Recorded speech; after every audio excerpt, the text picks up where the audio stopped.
மக்களுக்கு நம்மளால என்ன செய்ய முடியுமோ யோசிக்கனா மார்க்கெட்லயே கம்மி சேதாரத்துல இன்னும் 1% தள்ளுபடி கொடுப்போம். ஓகே, கேரட்டுக்கு 5000 தள்ளுபடி கொடுப்போம். தள்ளுபடி திருவிழா. நீங்கள் 2 முறை தேர்தல் வாக்குறுதியாக அறிவித்து 10 ஆண்டு காலத்திலே உங்களால் நிறைவேற்ற முடியாத ஒன்றை தமிழ்நாட்டு மக்கள் நலன் கருதி பசிப்பிணி நீக்கும் மருத்துவராக நம்முடைய தாயுமானவராக இருந்து காடுடைய சுடலை பொடி பூசி என் உள்ளம் கவர் கள்வன் என்று அழகிய தமிழிலே அந்த குழந்தை பாடியதாகவும் நான் படித்திருக்கிறேன்.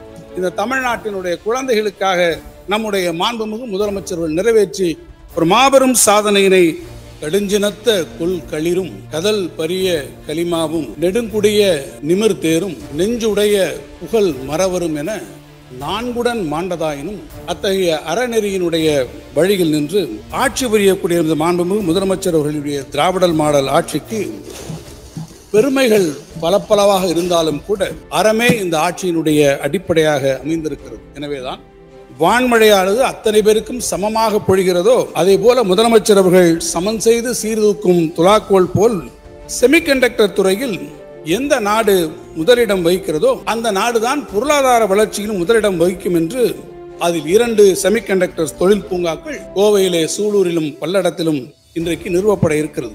நம்முடைய உயிரினும் மேலான தமிழ் மொழியை விட வடமொழிக்கும் மாற்றாந்தாய் மனப்பான்மையோடு நடந்து கொள்ளக்கூடிய ஒன்றிய அரசு ஒருபுறம் இருக்கிறது. உமையம்மையே ஞானப்பால் ஊட்டியதால் தான் நாளும் இன்னசையால் தமிழ் பிறப்பும் ஞான சம்பந்தனாக அந்த குழந்தை உருவாயிற்று என்பதும் அதை ஒட்டி அந்த குழந்தை தோடுடைய செவியன் விடையேறி ஓர் தூவென் மதிசூடி குமரி முனையில் வள்ளுவருக்கு வானுயர சிலை எழுப்பிய அதே வருடம் ஜூலை மாதம் சென்னையில் டைடல் தொழில் பூங்காவை முத்தமிழறிஞர் கலைஞர்கள் தொடங்கி வைத்தார்கள். எக்ஸ்க்ளூசிவ் அரசியல் அப்டேட்களை தெரிந்து கொள்ள மின்னம்பலம் சேனலை சப்ஸ்கிரைப் செய்யுங்க. மாண்புமிகு பேரவை தலைவர் அவர்களே, 2025ஆம் ஆண்டு நிதிநிலை அறிக்கையின் மீது கடந்த 4 நாட்களாக நடைபெற்ற பொது விவாதத்திற்கு பதிலளித்து உரையாற்றிடும் ஒரு நல்ல வாய்ப்பினை எனக்கு நல்கி இருக்கக்கூடிய மாண்புமிகு தமிழ்நாடு முதலமைச்சர் எங்கள் ஆறுயிர் தலைவர் அவர்களுக்கும் நம்முடைய மாண்புமிகு துணை முதலமைச்சர் அவர்களுக்கும் அவை முன்னவர் உள்ளிட்ட அமைச்சர் பெருமக்களுக்கும் பேரவை தலைவராகிய தங்களுக்கும் இந்த மாமன்றத்தினுடைய உறுப்பினர் பெருமக்களுக்கும் என்னுடைய முதற்கண் வணக்கத்தையும் நெஞ்சார்ந்த நன்றியும் நான் தெரிவித்துக் கொள்ள விரும்புகிறேன். என்னை இந்த பேரவைக்கு தேர்ந்தெடுத்து அனுப்பியிருக்கக்கூடிய திருச்சுழி தொகுதி வாழ் பெருமக்களுக்கும் என்னுடைய நன்றியினை தெரிவித்து முத்தமிழறிஞர் கலைஞர் அவர்கள் மீளா துயில் கொண்டிருக்கக்கூடிய இடம் நோக்கி நான் தொழுது வணங்குகிறேன்.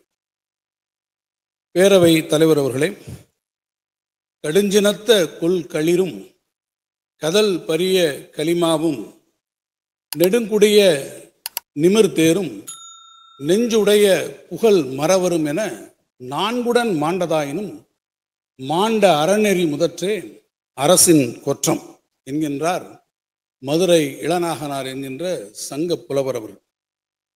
விரைந்து செல்லக்கூடிய கடிய சினத்தை உடைய யானைப்படை, விரைந்து செல்லக்கூடிய செருக்கை உடைய ஒரு குதிரைப்படை, உயர்ந்த கொடிகளை உடைய தேர்ப்படை, நெஞ்சில் வலிமையுடைய காலால் படை என்று ஒரு அரசனிடத்திலே 4 படைகள் சிறப்பாக அமையப்பட்டிருந்தாலும் பெருமை மிக்க அறநெறி ஒன்றுதான் அந்த மன்னனின் ஆட்சியினுடைய வெற்றிக்கு அடையாளமாக விளங்கும் என்று மதுரை இளநாகன் குறிப்பிட்டு சொல்லுகிறார். அத்தகைய அறநெறியினுடைய வழியில் நின்று ஆட்சி புரியக்கூடிய மாண்புமிகு முதலமைச்சர் அவர்களுடைய திராவிடல் மாடல் ஆட்சிக்கு பெருமைகள் பலப்பலவாக இருந்தாலும் கூட அறமே இந்த ஆட்சியினுடைய அடிப்படையாக அமைந்திருக்கிறது. எனவேதான் நமரென கோல் கொடாது பிறர் என குணங்கொள்ளாது ஞாயிறு அன்ன வெந்திரல் ஆண்மையும் திங்கள் அன்ன தன்பெருஞ்சாயலும் வானத்து அன்ன வன்மையும் கொண்டு அறநெறி பிழையா திறநெறி மன்னராக நல்லாட்சி புரியக்கூடிய நாயகராக நம்முடைய மாண்புமிகு முதலமைச்சர் அவர்கள் விளங்குகிறார்கள். அவரை மருதன் இளநாகனுடைய சொற்களில் நீ நீடு வாழிய நெடுந்தகை என்று நான் வழங்கி என் உரையை நான் துவங்குகிறேன். மாண்புமிகு பேரவைத் தலைவர் அவர்களே, எல்லாருக்கும் எல்லாம் என்ற முழக்கத்தை முன்வைத்து மாண்புமிகு தமிழ்நாடு முதலமைச்சருடைய வழிகாட்டுதலின் பேரில் 14/3/25 அன்று சட்டமன்றத்தில் முன்வைத்த வரவு செலவு திட்டத்தின் பல்வேறு அம்சங்கள் குறித்து கடந்த 4 நாட்களாக பல்வேறு கருத்துக்களை முன்வைத்து பேசியிருக்கக்கூடிய மாண்புமிகு சட்டமன்ற உறுப்பினர்கள் அனைவருக்கும் எனது நெஞ்சார்ந்த நன்றியை நான் தெரிவித்துக் கொள்ள விரும்புகிறேன்.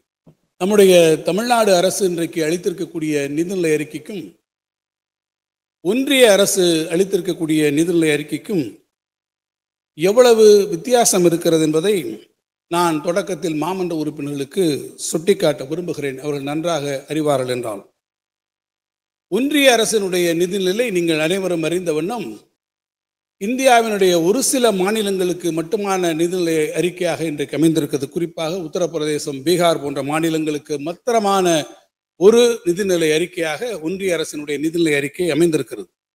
ஆனால் மாண்புமிகு முதலமைச்சருடைய வழிகாட்டுதலின்படி நம்முடைய மாநில அரசு இன்றைக்கு அளித்திருக்கக்கூடிய இந்த நிதிநிலை அறிக்கை என்பது தமிழ்நாட்டினுடைய கடைக்கோடி மக்களுக்கும் நன்மை செய்யக்கூடிய நோக்கில் அமைந்திருக்கக்கூடிய ஒரு நிதிநிலை அறிக்கை மட்டுமல்ல, தேர்தல் காலத்தில் ஒருவேளை எங்களுக்கு ஆதரவாக இல்லாத ஒரு சூழ்நிலையிலே இருந்தாலும் கூட எப்படி புவியிலே வாழக்கூடிய மக்களுக்கு நிறம் பார்த்து வேறுபாடு இல்லாமல் வான்மழையானது அத்தனை பேருக்கும் சமமாக பொழிகிறதோ, அதே போல முதலமைச்சர் அவர்கள் சமன் செய்து சீர்தூக்கும் துலாக்கோல் போல் அனைத்து பகுதியிலும் சமமாக பாவித்து தமிழ்நாட்டினுடைய எல்லா பகுதிகளுக்கும் தேவையான உரிய வளர்ச்சி திட்டங்களை அறிவிக்க எங்களுக்கு வழிகாட்டியாக இருந்திருக்கிறார் என்பதை நான் நெஞ்சுயர்த்தி பெருமையாக இந்த மாமன்றத்திலே நான் தெரிவிப்பேன்.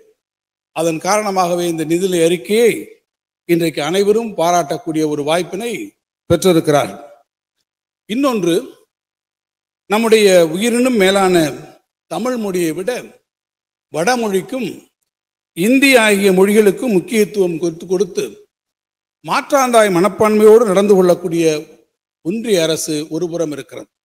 ஆனால் நம்முடைய தமிழ்நாடு அரசு பழங்குடி மக்கள் பேசக்கூடிய அந்த பழங்குடி மொழிகளுக்கும் உரிய கவனம் கொடுக்கக்கூடிய ஒரு அரசாக இன்றைக்கு நாம் பரிணமித்து வந்திருக்கிறோம் என்பதை இந்த நிதிநிலை அறிக்கையில் உங்களால் கவனித்து பார்க்க முடியும் என்று நான் நம்புகிறேன். பேரவைத் தலைவர்களே, அதே போல போக்குவரத்து துறையை நீங்கள் எடுத்துக்கொள்வீர்கள் என்று சொன்னால், ஒன்றிய அரசு கடந்த 3 ஆண்டுகளில் தமிழ்நாட்டிற்கு ரயில்வே திட்டங்களுக்காக ஒன்றிய அரசு ஒதுக்கி இருக்கக்கூடிய அந்த நிதி 19,068 கோடி ரூபாய் மட்டும்தான். ஆனால் உத்தரப்பிரதேசத்திற்கு 2025-26 இந்த ஓராண்டுக்கு மட்டும் நம்முடைய ஒன்றிய அரசு ஒதுக்குவதற்கு உத்தேசித்திருக்கக்கூடிய தொகை அதே 19,858 கோடி. அதாவது நமக்கு 3 ஆண்டுகளிலே கொடுக்கக்கூடிய அந்த தொகையை ஒரே ஆண்டிலே உத்தரப்பிரதேசத்துக்கு ஒன்றிய அரசு வழங்குகிறது என்று சொன்னால், ஒன்றிய அரசினுடைய நிதிநிலை அறிக்கைக்கும் நாம் கொண்டு வந்திருக்கக்கூடிய இந்த நிதிநிலை அறிக்கைக்கும் இருக்கக்கூடிய வேறுபாட்டை உங்களால் மிக எளிதாக புரிந்து கொள்ள முடியும் என்று நான் நம்புகிறேன். இப்படி நாம் தொடர்ந்து வஞ்சிக்கப்பட்டு வந்தாலும் கூட இந்தியாவிலே மிக அதிகமான மதிப்பீட்டிலான சென்னை 2ஆம் கட்ட மெட்ரோ ரயில் திட்டத்தை ஒன்றிய அரசினுடைய நிதி உதவி இன்றி தன்னுடைய சொந்த நிதி ஆதாரங்களை கொண்டு மாண்புமிகு நம்முடைய முதலமைச்சருடைய வழிகாட்டுதலோடு தமிழ்நாடு செயல்படுத்த ஆரம்பித்தது. முதலமைச்சர் அவர்கள் மாண்புமிகு இந்திய பிரதமர்களை நேரில் சந்தித்து அவர்கள் வற்புறுத்திய பின்னர் தான் தமிழ்நாட்டிற்கு ஒன்றிய அரசினுடைய பங்கினை ஒன்றிய அரசு வழங்கியது என்பதை இந்த மாமன்ற உறுப்பினர்கள் நன்கு அறிவார்கள். அது மட்டுமன்றி எதிர்கால தலைமுறையினுடைய வளர்ச்சிக்காக மித அதிவேக ரயில், செமி ஹைஸ்பீட் ரயில்வே அமைப்பான மண்டல விரைவு போக்குவரத்து அமைப்பு, ரீஜனல் ரேபிட் டிரான்ஸ்போர்ட் சிஸ்டம் மற்றும் உயர் போக்குவரத்து அமைப்பான ரோப்வே போன்ற அமைப்பை உருவாக்கி ரயில்வே வளர்ச்சி குறித்து சிந்தித்து செயலாற்றி நம்முடைய தமிழ்நாடு அரசு நடவடிக்கைகளை மேற்கொண்டு வருகிறது. தமிழ்நாடு அரசினுடைய இந்த நிதிநிலை அறிக்கை நடப்பு ஆண்டிற்கான வெறும் புள்ளி விவரங்களை மட்டும், வரவு செலவு குறித்த புள்ளி விவரங்களை மட்டும் கொண்டதாக அமையவில்லை. பேரறிஞர் பெருந்தகை அண்ணா அவர்கள் எங்களுக்கு வழிகாட்டியபடி எதிர்கால தமிழ்நாட்டினுடைய வளமான எதிர்காலத்திற்கான வலுவான அடித்தளம் அமைத்திடும் வகையில் உயரிய நோக்கங்களை உள்ளடக்கி இந்த நிதிநிலை அறிக்கை உருவாக்கப்பட்டிருக்கிறது என்பதை நான் தெரிவித்துக் கொள்ள விரும்புகிறேன். பேரவைத் தலைவர் அவர்களே, சிப் வார் என்கின்ற ஒரு நூல் கடந்த சில ஆண்டுகளாக உலகெங்கும் பரபரப்பாக பேசப்பட்டு வருகிறது. இதை எழுதியவர் கிறிஸ் மில்லர் என்பவர் ஆவார். செமிகண்டக்டர் துறையில் எந்த நாடு முதலிடம் வகிக்கிறதோ அந்த நாடுதான் பொருளாதார வளர்ச்சியில் முதலிடம் வகிக்கும் என்று அவர் பல்வேறு தரப்பினரோடு கலந்து ஆய்ந்து அதை நிரூபித்தும் இருக்கிறார். அவர் கடந்த முறை உலக முதலீட்டாளர் மாநாட்டிற்கு இங்கே சென்னைக்கும் அவர்கள் நேரிலேயே வருகிறது தன்னுடைய கருத்துக்களை நம்மிடத்திலே பகிர்ந்து கொண்டிருக்கிறார். இன்று உலகெங்கும் பல நாடுகளும் செமிகண்டக்டர் துறையில் போட்டி போட்டுக்கொண்டு செயலாற்றி வருகின்றன. எனவே அந்த துறையில் தமிழ்நாடும் முன்னிலை பெற வேண்டும் என்ற நோக்கத்தோடு பல்வேறு தொழில்நுட்ப நிறுவனங்களுடன் இணைந்து அவருடைய ஆலோசனைகளை பெற்று செமிகண்டக்டர் திட்டம் ஒன்றினை 5 ஆண்டு திட்டமாக நம்முடைய அரசு இன்றைக்கு அறிவித்திருக்கிறது. அதில் 2 செமிகண்டக்டர் தொழில் பூங்காக்கள் கோவையிலே, சூலூரிலும், பல்லடத்திலும் இன்றைக்கு நிறுவப்பட இருக்கிறது. செமிகண்டக்டருடைய வளர்ச்சியில் கோவை மண்டலம் இன்னும் செழுமையடைந்திடும் என்று நாங்கள் திடமாக நம்புகிறோம். அது மட்டுமல்ல, புதிய தொழில்நுட்பங்களை உள்ளடக்கி இருக்கக்கூடிய தொழிற்சாலைகள் பலவும் தமிழ்நாட்டிற்கு இன்றைக்கு வந்திருக்கின்றன. டெக்னிக்கல் டெக்ஸ்டைல்ஸ், மேன்மேடு ஃபைபர்ஸ் என்ற வகையில் இந்தியாவில் எலக்ட்ரானிக் பொருள்களை அதிக அளவிற்கு ஏற்றுமதி செய்யக்கூடிய மாநிலம் தமிழ்நாடு என்கின்ற பெருமையை நாம் பெற்று சிறந்து விளங்குகிறோம். தொழில் வளர்ச்சி என்பது ஏதோ பெயருக்கு மட்டும் இல்லாமல் தொடர்ந்து எல்லா இடங்களிலும் முன்னேறி தமிழ்நாட்டில் பரவலான தொழிற்பெருக்கத்தை இந்த அரசு தொடர்ந்து உறுதி செய்து வருகிறது. இந்த 2025-26 ஆண்டிற்கான நிதிநிலை அறிக்கையில் மட்டுமல்லாமல் தமிழ்நாட்டின் பல்வேறு பகுதிகளில் 80,000 நபர்களுக்கு மேல் வேலைவாய்ப்பு வழங்கும் தொழில் பூங்காக்கள் குறித்த அறிவிப்பு இந்த பட்ஜெட்டிலே இடம்பெற்றிருக்கிறது என்பதை நான் மாமன்ற உறுப்பினர்களுக்கு தெரிவிக்க விரும்புகிறேன். அதே போல புத்தொழில் நிறுவனங்கள், இந்த நிறுவனங்களை பொறுத்தமட்டில் கடந்த 2021 ஆண்டு வரை நம்முடைய திராவிட மாடல் ஆட்சி பொறுப்பேற்கக்கூடிய வரை தமிழ்நாட்டிலே பதிவு செய்யப்பட்டிருக்கக்கூடிய நிறுவனங்களின் எண்ணிக்கையை நீங்கள் பார்ப்பீர்கள் என்று சொன்னால் அது வெறும் 2105 தான். ஆனால் கடந்த 4 ஆண்டுகளில் நம்முடைய தமிழ்நாடு அரசு எடுத்திருக்கக்கூடிய பல்வேறு முயற்சிகளின் காரணமாக இந்த எண்ணிக்கை 5 மடங்காக இன்றைக்கு அதிகரித்து 10,649 புத்தொழில் நிறுவனங்கள் பதிவு செய்யப்பட்டு இந்திய திருநாட்டிலேயே முன்னணி மாநிலமாக தமிழ்நாடு இன்றைக்கு திகழ்ந்து வருகிறது. அதை போல சிறு குறு தொழில்களை பொறுத்தமட்டில் இந்த அரசு பொறுப்பேற்கின்ற போது தமிழ்நாட்டில் 14.17 லட்சம் சிறு குறு மற்றும் நடுத்தர தொழில் நிறுவனங்கள் பதிவு செய்து இயங்கிக் கொண்டிருந்தன. அதே வேளையில் கடந்த 4 ஆண்டுகளில் மேலும் 17.92 லட்சம் தொழில் நிறுவனங்கள் தொடங்கப்பட்டு தற்போது தமிழ்நாட்டில் 32.1 லட்சம் சிறு குறு மற்றும் நடுத்தர நிறுவனங்கள் இயங்கி வருகிறது. இது இத்தகைய நிறுவனங்கள் தமிழ்நாட்டில் இயங்குவதற்கு ஒரு உகந்த சூழ்நிலை நிலவி வருவதை காட்டுகிறது. பேரவைத் தலைவர் அவர்களே, தமிழ்நாட்டில் கடந்த 2011 2021 ஆண்டு வரையிலான 10 ஆண்டு கால அதிமுக ஆட்சியில் சிப்காட் நிறுவனத்தின் மூலமாக 9 தொழிற்பூங்காக்கள் சுமார் 1800 ஏக்கர் பரப்பளவிலே தான் அமைக்கப்பட்டிருக்கின்றன. அதே வேளையில் இந்த கடந்த 4 ஆண்டுகளிலே திராவிட முன்னேற்ற கழகத்தினுடைய அரசு நம்முடைய முதலமைச்சருடைய தலைமையிலே பொறுப்பேற்றுக் கொண்டதற்கு பிறகு 32 தொழில் பூங்காக்கள் 16,880 ஏக்கர் பரப்பளவிலே அமைக்கப்பட்டிருக்கு. அதே போல இதே காலகட்டத்தில் சிட்கோ நிறுவனம் 10 ஆண்டுகளிலே 25 தொழிற்பேட்டைகள் 1111 ஏக்கர் பரப்பளவிலே நிறுவி இருக்கிறார்கள். ஆனால் 2021 முதல் 25 வரையான இந்த 4 ஆண்டு காலத்தில் மட்டும் 28 தொழிற்பேட்டைகள் 1213 ஏக்கர் பரப்பளவிலே உருவாக்கப்பட்டிருக்கிறது.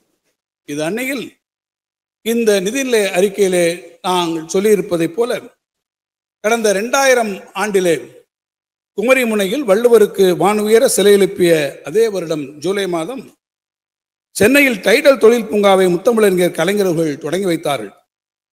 ததும்பும் தமிழ் பெருமிதம் ஒருபுறம், உலகை வெல்லும் நம்முடைய தொழில்நுட்பம் மறுபுறம் என முத்தமிழறிஞர் கலைஞருடைய வழிகாட்டுதலின்படி திட்டமிட்டு தமிழ்நாட்டின் பல்வேறு மாவட்டங்களில் டைடல் மற்றும் மினி டைடல் பூங்காக்கள் இன்றைக்கு தொடங்கப்பட்டு வருகின்றன.